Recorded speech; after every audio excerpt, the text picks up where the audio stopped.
दोस्तों जल्दी से आपके अपने चैनल और गुरुजी को सब्सक्राइब करें और घंटी पर क्लिक कर दें ताकि आपको पता चल जाए कि अपना इंग्लिश का पीरियड शुरू हो चुका है। तो आज हम लोग है ना एक और पोएम पढ़ेंगे, पेस्टिलेंस इन 19th सेंचुरी कलकत्ता। ये actually MSBU that is Maharaja Surajmal Brij university के बीए पार्ट थर्ड के सिलेबस में है ये पोएम। तो ये इसको हम आज करेंगे। इसका मुझे डायरेक्ट टेक्स्ट मिल नहीं रहा था, तो मैंने कहीं से अरेंज करवाया है ये। तो इस तरह से पीडीएफ जो स्कैन्ड पीडीएफ है इसके थ्रू मैं आपको समझाऊंगा। तो देखिए, पहले हम जान लेते हैं ये जो पोएम है पेस्टिलेंस इन 19th सेंचुरी कलकत्ता, ये एक्चुअली लिखी किन्होंने है? ये केकेएन दारूवाला जी ने लिखी है। एंड आप एक पहले देखो, दारूवाला जी जो हैं, केकेएन दारूवाला, वो इंडिया के मॉडर्न पोइट्स में से मतलब एक बहुत अच्छे पोइट माने जाते हैं, जो मॉडर्न पोइट्स हैं ना उनमें से। इनिशियली तो एक आईपीएस ऑफिसर थे ये, बाद में फिर मतलब इन्होंने लिखना भी स्टार्ट किया। तो इनकी काफ़ी पोइट्री कलेक्शन है, वो कई सारे प्राइज़ भी मिले हैं।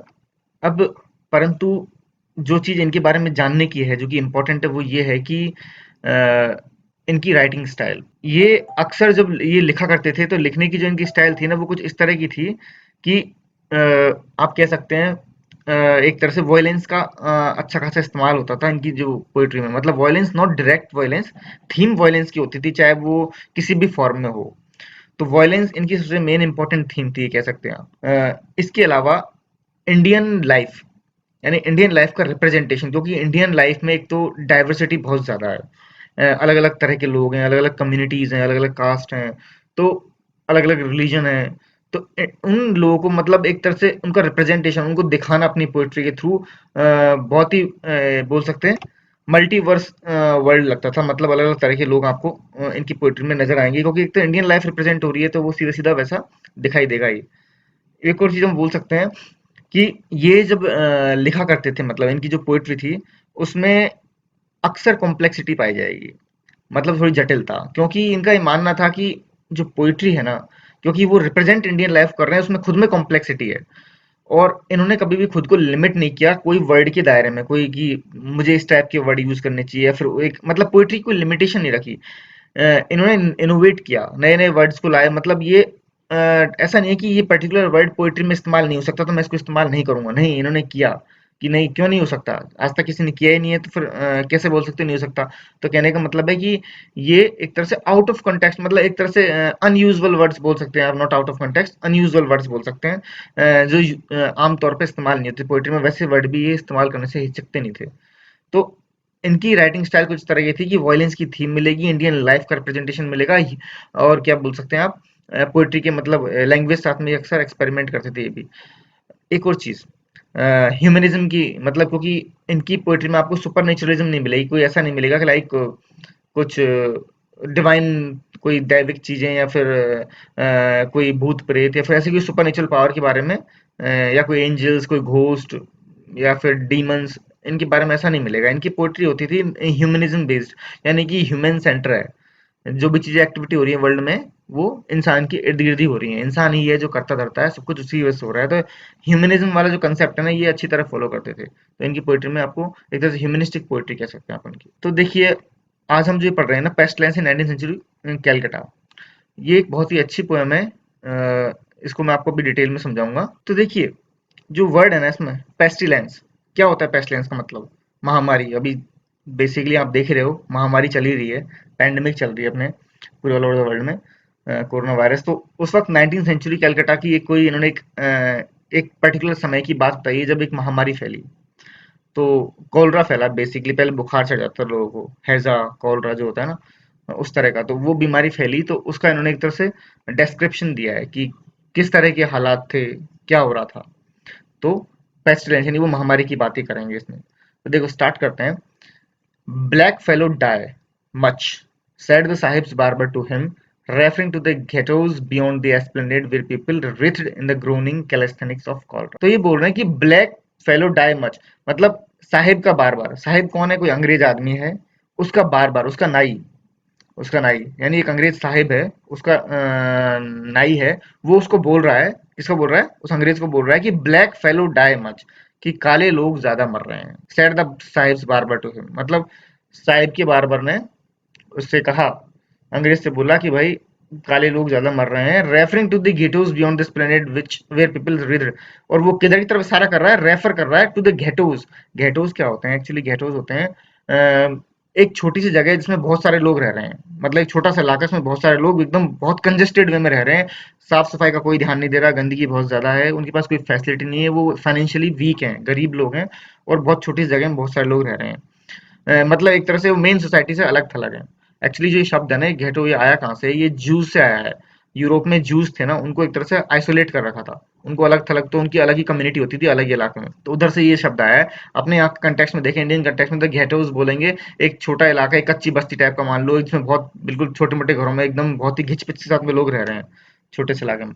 तो रेफरिंग टू द घेटोस, जो ये जो नाई है जो अपने साहिब को बोल रहा है कि काले लोग ज्यादा मर रहे हैं, ये किधर की तरफ इशारा कर रहा है? बोल रहा है घेटोस की तरफ, बोले उन घेटोस में, उन छोटे इलाकों में जहां पर लोग बहुत सारे रह रहे हैं, कि उधर बहुत लोग मर रहे हैं। बियॉन्ड द एस्प्लेनेड, वो घेटोस कहाँ है? एस्प्लेनेड की उस तरफ। एस्प्लेनेड जनरली होता क्या है? एक रास्ता होता है। तो मतलब ये कह सकते हैं कोई रोड है, कोई रास्ता है जिसने डिवाइड कर रखा है, एक तरफ तो अंग्रेजों की कॉलोनी है, दूसरी तरफ घेटोस है, आम जनता की कॉलोनी, वैसे बोल सकते हो। तो बोल रहे कि एस्प्लेनेड की दूसरी तरफ जो घेटोस है ना, वहां पे लोग मर रहे हैं, वहां पे लोग क्या हो रहा है, वेयर पीपल रीच्ड, वहां तड़प रहे हैं लोग, in the groaning calisthenics of cholera.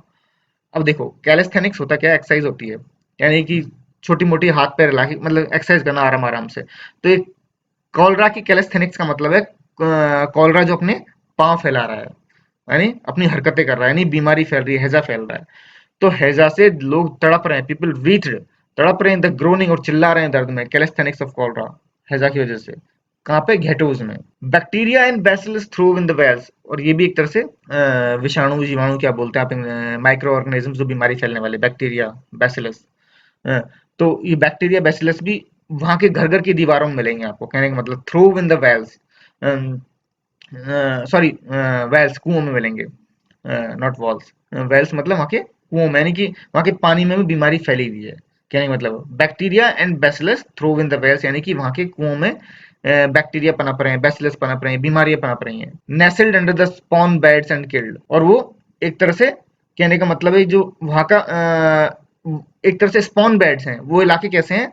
वो इनके वो इलाके जहाँ पे अंडे दे रखे हैं कीड़ों ने, कहने का मतलब स्पॉन बेड का मतलब कोई बीमारी जहाँ से जन्म लेती है, यानी जहाँ पे उसके जो माइक्रो ऑर्गेनिज्म है बीमारी के, जो विषाणु हैं, वो क्या करते हैं वहां पे अपने अंडे देते हैं और स्प्रेड करते हैं बीमारी को। यानी कि ये जो इलाके हैं, यहाँ के पानी में भी बीमारी फैली हुई है, and nestled under the spawn beds and killed, और वो वहां पर उन्होंने अपना घोंसला डाल रखा है, मतलब वहां पर पैदा हो रहे हैं एक तरह से, और लोगों को मार रहे हैं, and killed. Fires burnt higher and the dead went up like fragments of liturgies lost in a great wind। देखो, the fires burnt higher, यानी कि अब फायर्स बर्न्ट हायर मतलब लोग मर रहे हैं तो उनको जलाया जा रहा है, ठीक है। बेसिकली हिंदू कम्युनिटी के लोग ज्यादा होंगे उधर उस इलाके में, और वैसे भी मेजोरिटी तो हिंदू कम्युनिटी से, तो वहां उनमें क्या होता है, लोगों को जलाया जाता है ना। तो फायर्स बर्न्ट हायर, चिताओं की आग ऊंची ऊंची जल रही है, मतलब और ऊंची जलती जा रही है, मतलब लोग मरे जा रहे हैं, उनको जलाया जा रहा है। And the dead went up, और मरे हुए लोग ऊपर जा रहे हैं, मतलब जल के राख होके आग के साथ में जा रहे हैं ऊपर। Like fragments of liturgies lost in a great wind. अब देखो, ये एक तरह सिमिली हो गई कि डेड विंड मतलब जो मरे हुए लोग हैं वो राख बन के एक तरह से, क्योंकि आग के लपटों के साथ में कुछ अवशेष ऊपर उड़ते हैं ना गर्म हवा के साथ में, वैसे उसकी उसकी तुलना किससे की है? फ्रेगमेंट्स ऑफ लिटर्जीज से। यानी लिटर्जीज होती क्या है? कोई सेरेमनी, कोई रिचुअल, कोई आपने कोई क्रियाकलाप, मतलब कोई ऐसा धार्मिक कर्म कांड या कोई मृत्यु से संबंधित कोई कर्म कांड वैसा, जिसमें आप कोई आहुति दे रहे हो, कुछ ऐसा काम कर रहे हो, तो उसमें अक्सर आग में आहुति देने पर आग के साथ में वो चीज ऊपर उठ जाती है, मतलब राख बन के, धुआं बन के ऊपर उठ जाती है। तो कुछ कुछ फ्रेगमेंट हैं, कुछ कुछ टुकड़े उसके हवा में भी उड़ जाते हैं। तो मरे हुए लोगों की चिता जल के जो उनके अवशेष ऊपर जा रहे हैं राख बन के, उनकी उनको उनकी तुलना किससे की है? लिटर्जीज के टुकड़ों से, यानी कि किसी आहुति में दिए हुए टुकड़ों से जो आग बन के ऊपर जा रहे हैं। यानी कि एक सिमिली है ये, जिसमें तुलना की गई दो चीजों की, कि dead went up like the fragments of liturgies lost in a great wind, मतलब जैसे कि एक हवा के अंदर खो जाते हैं ना, आहुति दीवे, राख बन गई चीज, या मैं कहीं पर भी कोई आहुति दे दी और वो हवा में साथ में ऊपर उठ रही है, और फिर वो हवा के साथ में गायब हो गई, मतलब ऊपर आग में ऊपर उठ रहे हैं अवशेष। अक्सर देखो जब आग जलती है तो कुछ अवशेष गर्म हवा के साथ में ऊपर उठते हैं, उनकी बात हो रही है। Fragments of liturgies lost in great wind, जैसे हवा में खो गए, वैसे ये मरे हुए लोग जलकर हवा में खो गए। The Sahib was shocked. अब साहिब जो है ना, वो क्या है? वो शॉक है। शॉक कैसे? मतलब उसको झटका लगा कि this had never struck him, कि उसको ऐसा पहले कभी हुआ नहीं, उसने कभी सोचा नहीं। In this land of mud and Mayar death was everywhere. अब उसको नजर आ रहा है कि इस जो जमीन है, मतलब ये जो जमीन है मतलब भारत देश की बोल रहा है कि इन दिस लैंड, कि इस जमीन में मड एंड मायर, मिट्टी और दलदल हर जगह है। Death was everywhere in this land of mud and मायर, मतलब ये जमीन है, ये कैसी है, मिट्टी की और दलदली जमीन है। पहले एक्चुअली होता क्या था, बहुत ज्यादा पानी होता था, ग्राउंड लेवल मतलब वाटर लेवल जो था ना काफी ऊपर था, तो हमारे दलदल बहुत पाए जाते थे एक तरह से। मेजर एक डेजर्ट के एरिया को छोड़ दिया जाए तो बेसिकली पानी की कहीं कमी नहीं थी। तो ये जो लैंड है, ये जो जमीन है, ये कैसी है, मिट्टी की जमीन है, दलदली जमीन है। डेथ वॉज एवरीवेयर, और यहाँ पे अब मृत्यु हर जगह है, पसरी हुई है, क्योंकि एपिडेमिक फैली हुई है। ये तो बेसिकली है कोलकाता की बात कर रहा है। कैलकाटा उस वक्त बोलते थे उसको, कैलकाटा, अब कोलकाता बोलते हैं, उस वक्त कैलकाटा बोलते थे। तो कैलकाटा में डेथ हर जगह पसरी हुई थी, क्योंकि वहां पर महामारी फैली हुई थी।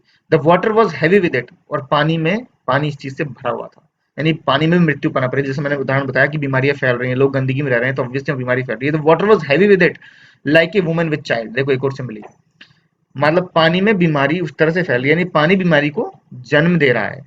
किस तरह से, जिस तरह से एक औरत चाइल्ड को जन्म देती है, like a women with child, like a, ये भी सिमिली है, जिसमें दो अलग अलग उनकी तुलना हो रही है एक तरह से, एक में दूसरे गुण बताया जा रहा है। कि जैसे वाटर जन्म देता है, बीमारी को जन्म दे रहा है, मृत्यु को जन्म दे रहा है। कि डेथ की बात हो रही है ना, डेथ वॉज एवरीवेयर, जिस तरह पानी डेथ को जन्म दे रहा है, पानी भरा हुआ है डेथ से, यानी बीमारी से भरा हुआ है, यानी बीमारी लोगों को मार रही है, तो एक तरह से पानी किससे भरा हुआ है, डेथ से भरा हुआ है। जिस तरह से कि मतलब पानी जन्म दे रहा है डेथ को, जिस तरह से एक वुमेन जन्म देती है चाइल्ड को। And you could pick it up from the earth as you pick up fallen fruit. एक और सिंबल कि मृत्यु इस तरह से कण कण में बसी हुई है यहाँ की जमीन में, कि तुम इसे जमीन में से उठा सकते हो। कहने का मतलब इनकी यहाँ की जो मिट्टी है वो भी इन्फेक्टेड है, उसे भी तुम उठाओगे तो तुम्हें बीमारी हो जाएगी। And as you pick up fallen fruit, मतलब जैसे एक फ्रूट होता है, फल, फल गिरता कब है पेड़ से, जब वो पक जाता है ना। तो एक पके हुए फ्रूट को आप जमीन से उठाते हो।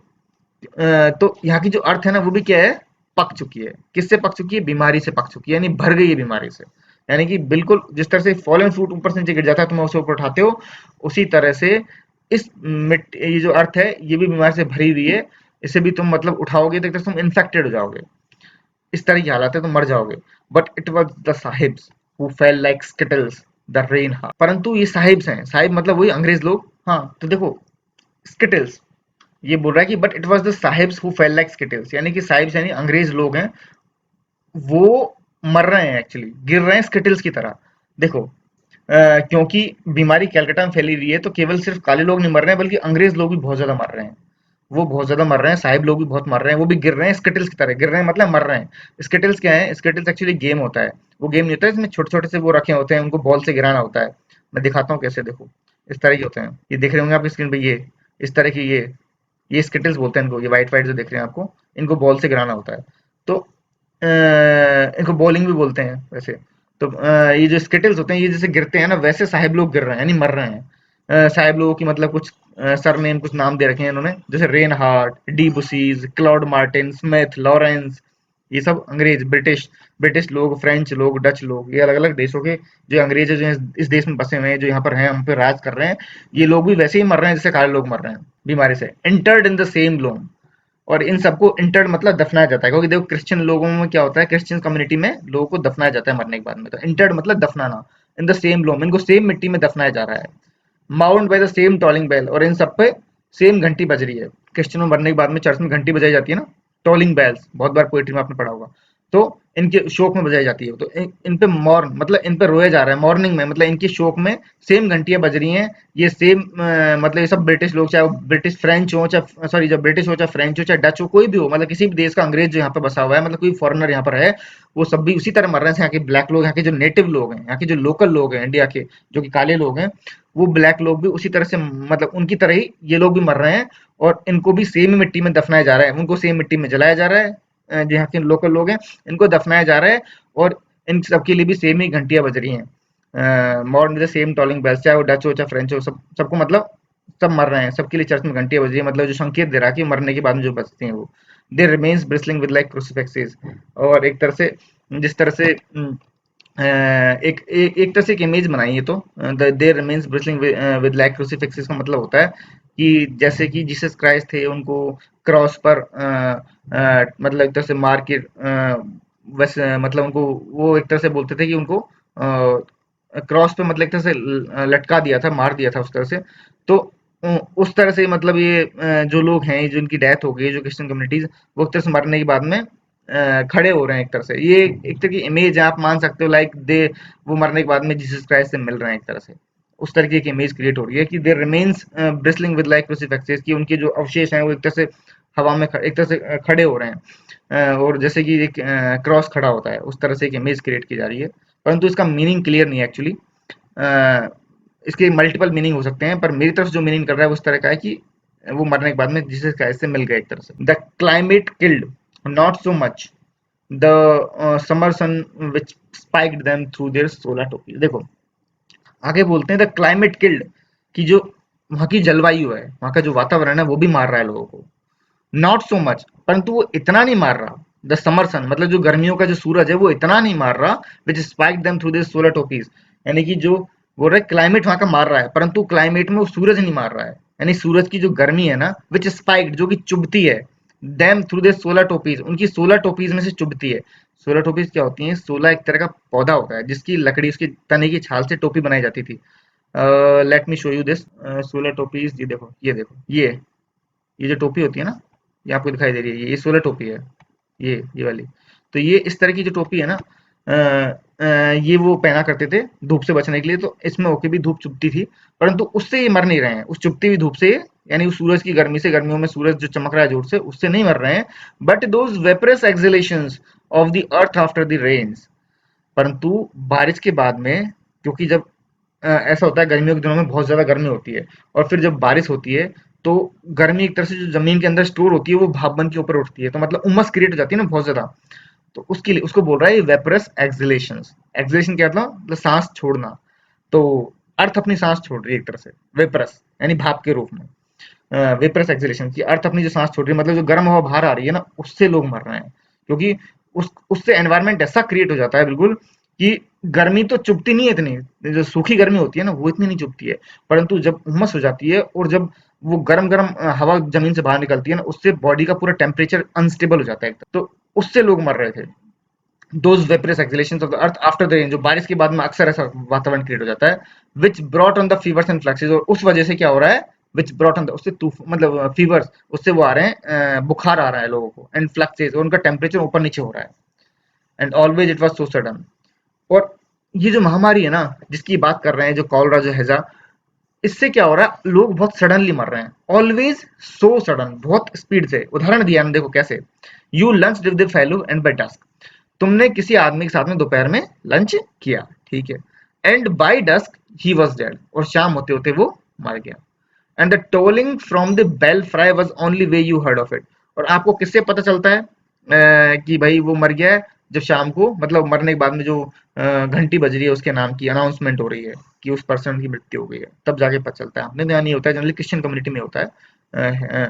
तो उनके इस तरह से अनाउंसमेंट होता है मरने पर। तो उसके लिए बोल रहा है कि belfry, belfry actually होती क्या है? एक बिल्डिंग होती है, जैसे मैं बताता हूँ आपको। इस तरह की बिल्डिंग होती है, आपने देखा होगा, ये जो इस तरह की बिल्डिंग होती है, ये देख रहे हैं आप, इनमें ये घंटी लगी होती है ऊपर।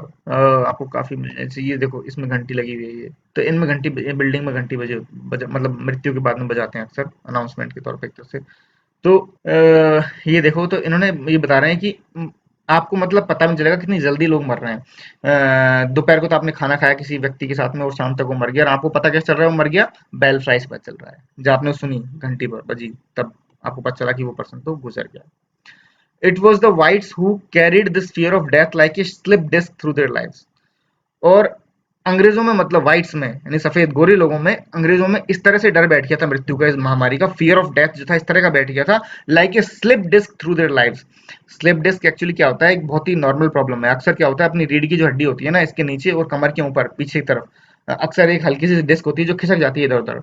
तो उससे अक्सर बहुत पेन होता है, मतलब कमर में वगैरह। तो ये बहुत नॉर्मल चीज है जो बहुत ही आम आदमी की बात है, मतलब होती रहती है।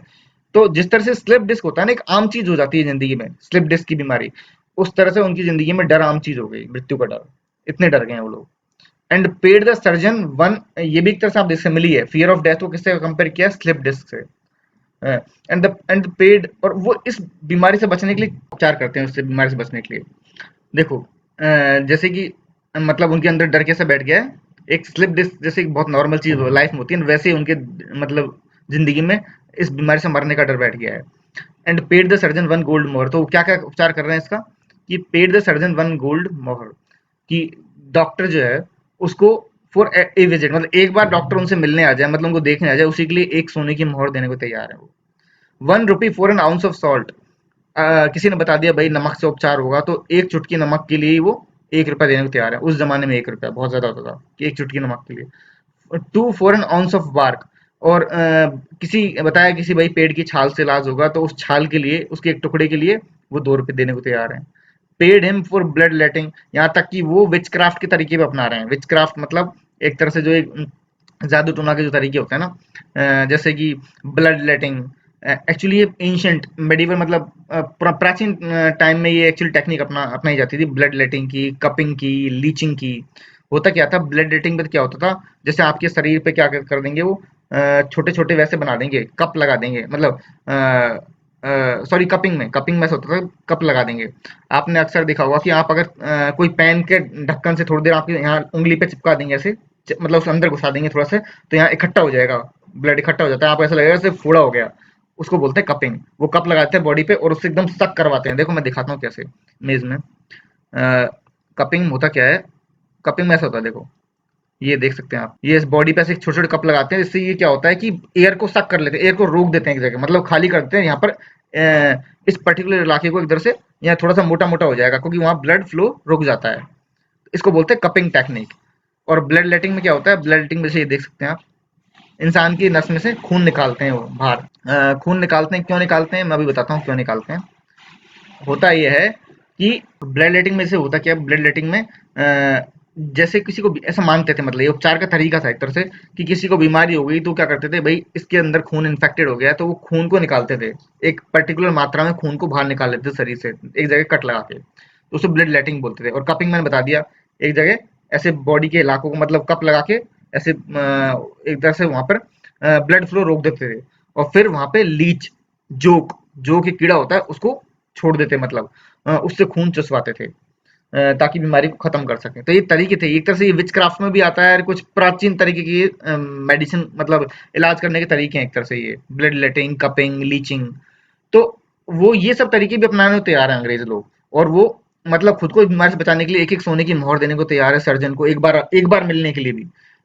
एक थोड़े से नमक के लिए 1 रुपया, पेड़ की छाल के लिए 2 रुपए, ब्लड लेटिंग, कपिंग, लीचिंग, ये सब करवा रहे हैं। यहाँ तक कि ब्लिस्टर्ड विद हॉट आयरन, यहाँ तक कि गरम गरम लोहे से मतलब फोड़े भी करवा रहे हैं, मतलब एक तरह से, क्योंकि इलाज के भी तरीके हैं कि मतलब गरम गरम एक तरह से लोहा चौंका देना, किसी को चिपका देना। और साथ में फेडन, ओपियम एंड मर्कस क्लोराइड, और अफीम और मर्कस क्लोराइड एक केमिकल एक तरह से, इन सबको भी लेने को तैयार है वो। फेडन ये ले रहे थे, मतलब खा रहे थे, अफीम खा रहे थे, मर्कस क्लोराइड खा रहे थे, ये सब खा रहे थे खुद को बचाने के लिए इस बीमारी के। तो देखो व्हाइट लोग कितने ज्यादा डरे हुए हैं। आपको ये पूरा एक तरह से इसमें जो थीम नजर आ रही होगी, देखो वायलेंट थीम ही है, इसे बोलते हैं वायलेंट थीम, जो मैं आप बात कर रहा था ना दारू वाला की, वायलेंट थीम ही है इसको। कि किस तरह से लोग एक तरह से ब्लड लेटिंग, ये टेक्निक इस्तेमाल कर रहे हैं, इसमें खून खराबत, खून की टेक्निक, खून वर्ड इस्तेमाल हो रहा है, और एक तरह से खून निकालना, एक तरह से वायलेंस ही है ये। भले ही एक मेडिकल टेक्निक है ये, परंतु और जिस तरह से लोग मर रहे हैं दिखा रहे हैं वो, मतलब समझा रहे हैं कि लोग किस तरह मर रहे हैं, और किस तरह से अंग्रेज लोग खुद को बचाने के लिए उपचार मतलब तरीके ढूंढ रहे हैं। तो ये सब एक तरह से वॉयलेंस को दर्शा रहा है। अब आगे देखते हैं हम लोग। 12 years विद जॉन कंपनी। हाँ, 12 years with John company and he had never thought of death.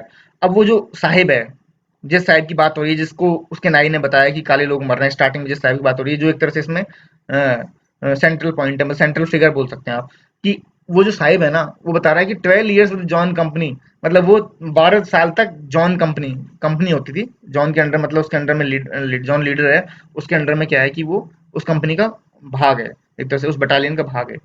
तो 12 साल में जॉन कंपनी में रहा हूँ, and he had never thought of मतलब death hacking away with it side.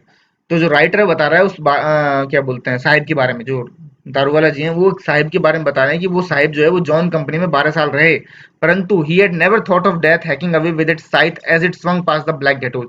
परंतु उन्होंने कभी नहीं सोचा था कि मृत्यु, साइट क्या होता है, साइट एक तरह से होता है वो फसल काटने का एक औजार नहीं होता है, दांतला बोलते हैं इसको काटने के लिए, तो उस तरह का होता है।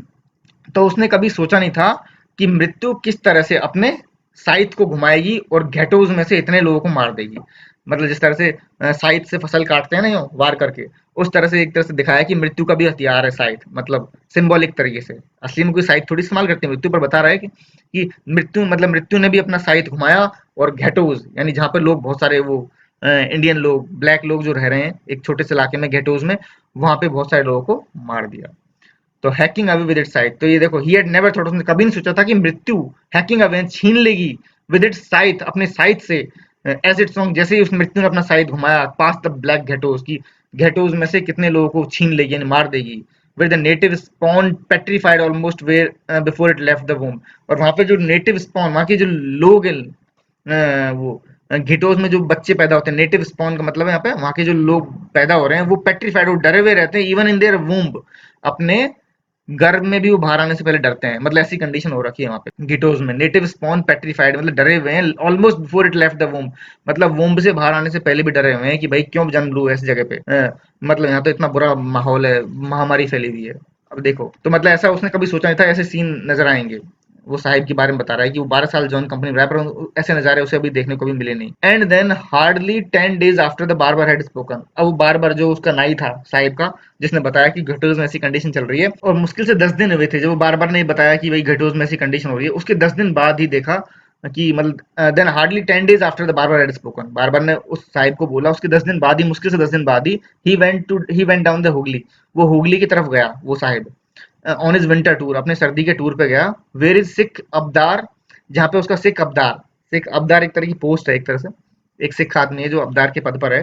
तो मतलब वहां पर सिख अब्दार है who had served him during the 12 हाजिरी फेल स्ट्रिकन। तो क्या हुआ कि उसने उसको खाना खिलाया था उस सिख अब्दार ने। 12 हाजिरी एक तरीका से एक पर्टिकुलर डे है, एक तरह की एक इवेंट है। उस दिन खाना खिलाते हैं, तो इनके उस दिन उसने खाना खिलाया था इसको इस साहिब को। तो मतलब 10 दिन बाद में लगभग वो बोल रहा है कि हुगली के वहां गया अपने विंटर टूर पे, जहाँ पे सिख अब्दार ने उसको खाना खिलाया था। वो फेल स्ट्रिकन, उसको बीमारी हो गई, किसको, उस अब्दार को। The next day our man Friday told him now disease come to stomach sahib, now story finish. अगले दिन ही उसको उसके आदमी ने बताया, मतलब उस साहिब को बताया कि सर कि अब डिजीज जो है ना कम टू स्टमक, वो पेट तक आ गई है, नाउ स्टोरी फिनिश, अब मैं नहीं बचने वाला, मतलब अब मरने वाला हूँ।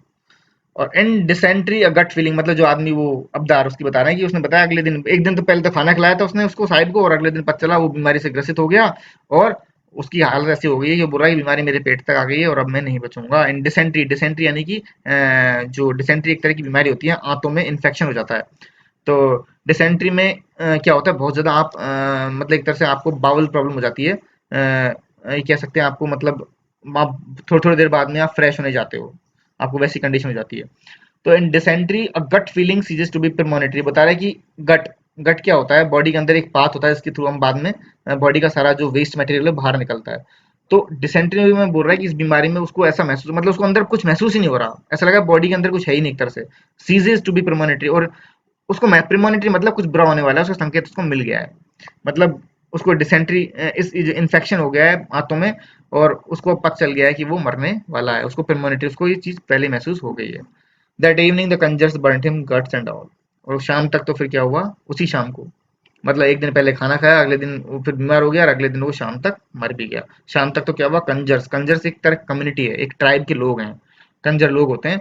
तो कंजर कम्युनिटी जो है ना, उन्होंने शाम को उस आदमी को जला दिया क्योंकि वो मर गया था। फिर देखो आगे, the funeral expenses would be his, he sad, अब वो साहिब बोल रहा है कि जो फ्यूनरल यानी जो इसकी जो अंतिम संस्कार के जो खर्चे होंगे ना, expenses would be his, he sad, उसने कहा कि मैं भुगत लूंगा वो खर्चे, मैं अपनी तरफ से देने को तैयार हूँ इस आदमी के दाह संस्कार के खर्चे।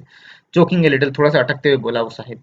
And ashamed of the tears he held back, और मुझे उसको मतलब शर्मिंदा होना पड़ रहा था, शर्मिंदा हो रहा था वो, ashamed of the tears he held back, जो आंसू उसने अंदर रोक लिए थे। मतलब एक तो इंसान मर गया है, क्योंकि अब एक तो अंग्रेज है वो, एक अब्दार की मृत्यु पे वो रोएगा तो बहुत अजीब, मतलब एक गलत ऐसा लगेगा, उनको लगेगा कि मतलब अंग्रेज कम्युनिटी में रॉन्ग मैसेज जाएगा एक तरह से, उसको सही नहीं लग रहा था कि कहाँ हम लोग, कहाँ ये लोग, इनके लिए मैं रो रहा हूँ।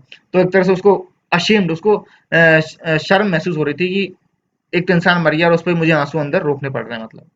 The bill presented on a tray next morning, अगले दिन क्या हुआ कि उसके सामने बिल आया, ट्रे में बिल लाया गया, और बिल देख के मेड इन ब्लिंक, वो एकदम उसकी पलके झपकी, मतलब वो सरप्राइज हुआ एक तरीके से, ये क्या है? मतलब बिल में क्या लिखा हुआ था? It read 5 rupees for roasted Sardar. मतलब जैसे कोई खाने की चीज हो ना, वैसे कि एक रोस्ट किया, जैसे कोई खाना। रोस्टेड वर्ड कहाँ इस्तेमाल होता है? किसी खाने को बनाते जब भूनते हैं ना खाने के लिए, उसमें रोस्ट वर्ड इस्तेमाल होता है। इसने बोला था मैं इनकी चिता के लिए खर्चा मैं उठाऊंगा, एक्सपेंसेस का। तो अगले दिन बिल में क्या लिखा गया? बिल में लिखा गया 5 रुपीज फॉर रोस्टेड सरदार, कि 5 रुपए रोस्ट सरदार रोस्ट किया गया है उसके लिए। मतलब आप ये आयरनी समझ सकते हो, ये विडंबना देखो ये। मतलब लैंग्वेज कैसी यूज हुई है कि उसके सामने लिखा आया कि 5 रुपीज फॉर रोस्टेड सरदार, कि उसका खर्चा 5 रुपया आया है जो आपको पे करना है। देखो, ये अपनी पोएम थी पूरी। आई होप आपको ये पूरे ढंग से समझ में आ गई होगी। मैंने इसमें जितना हो सकता है उतना डिटेल में आपको समझाने की कोशिश करी है। इसमें जो कुछ जैसे मैंने बात की, देखो जैसे ये शब्द है 5 रुपये रोस्टेड सरदार, ऐसे शब्द पोइट्री में इस्तेमाल नहीं करते हैं लोग जनरली, पर इन्होंने किए। और भी जैसे कई वर्ड आपको मिल जाएंगे, जैसे मतलब फॉर एग्जांपल मैंने आपको बताया इसमें कि इनके साथ में अक्सर ऐसा था कि इंसान के ऊपर सेंटर्ड ह्यूमनिस्टिक थे पोइट्री में, कि इंसान ही करता धरता है, इसमें भगवान का कोई एलिमेंट नहीं आया। एक जगह जरूर उन्होंने बताया कि जैसे वर्ड इस्तेमाल किया क्रूसिफिकेशन जीसस क्राइस्ट से रिलेटेड, परंतु वो रिलीजियस थीम से रिलेटेड नहीं है, वो धार्मिक थीम को संबोधित नहीं कर रहे हैं, वो बस एक उन्होंने एक तरह से एक सिंबली यूज करी है। इनकी पोइट्री में धर्म बहुत कम आता है। अक्सर इंसान की हरकतें, इंसान का जीवन, इंसान का जीना मरना उसी के ऊपर ही फोकस्ड होती है। जिस तरह इसमें दिखाया है कि इंसान किस तरह से मर रहा है, किस तरह से एक पूरा उन्होंने सीन बताया कि महामारी से कलकत्ता में कैसे सीन क्रिएट हो रहे हैं। इवन अंग्रेज लोग भी बहुत ज्यादा मर रहे हैं, उनमें डर बैठ गया है बिल्कुल। गोरे लोग बहुत ज्यादा मर रहे हैं इनके साथ साथ में। तो वो वाली चीज थी। तो आई होप आपको डिटेल में समझ में आ गया होगा कि पोइट्री इस तरह की है। इसमें आप मतलब आपको रेफरेंस टू कॉन्टेक्स्ट जो आते हैं, आपको एक्सप्लेनेशन वगैरह आती है, उनमें तो आपको कोई समस्या नहीं आएगी। आप इजीली एक्सप्लेन कर पाओगे। कोई चीज़ समझ में नहीं आया तो मुझे मैसेज करके नीचे पूछ लेना।